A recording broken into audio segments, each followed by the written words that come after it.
शिव शङ्कर शम्भो शङ्कर साम्ब शिव शिव शिव शङ्कर शम्भो शङ्कर साम्ब शिव।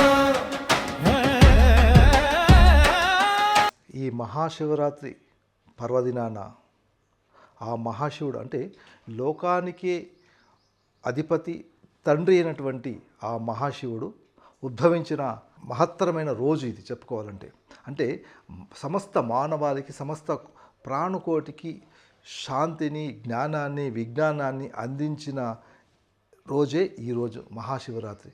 అందుకనే అర్ధరాత్రి పూట లింగోద్భవ కాలం అంటాం కదా, ఆ లింగోద్భవ కాలంలో జ్యోతి రూపంలో లింగ రూపంలో ఆ స్వామివారు ఈ విశ్వంలో అవతరించిన ఆ క్షణాన్ని మనము శివరాత్రిగా మనం జరుపుకుంటాం. అంటే అర్ధరాత్రి పూట నిశీత సమయం అంటారు కదా, ఆ నిశీత సమయంలో స్వామివారు ఉద్భవించారు. లోక కళ్యాణార్థం, లోకాలు ఏలడానికి, సమస్త మానవాళిని శాంతి భక్తి ప్రపత్తులతో ఉంచడానికి మాత్రమే ఆ రోజున శివపార్వతులు అంటే శివశక్తి, ఒకవైపు శివుడు మరోవైపు శక్తి, అంటే ఈ ప్రకృతి అంతా శక్తిమయం కదా, ఈ రెండు ఆ రోజునే ఉద్భవించిన ఆ క్షణం అన్నమాట.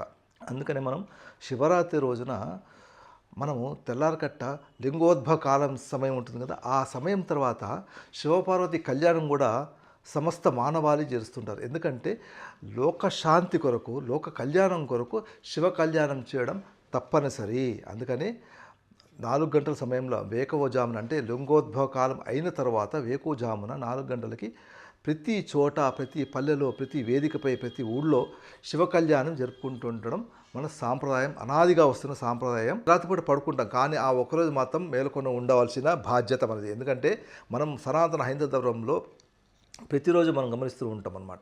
ఆ రోజున మహాశివుడు నిశీత సమయం అంటే రాత్రి అర్ధరాత్రి 12 గంటల నుంచి 12 గంటల 1 నిమిషం ఏదైతే ఉందో ఒక ముహూర్తం ఉంటుంది. ప్రతి సంవత్సరం ఒక చిన్న ముహూర్తం ఉంటుందన్నమాట.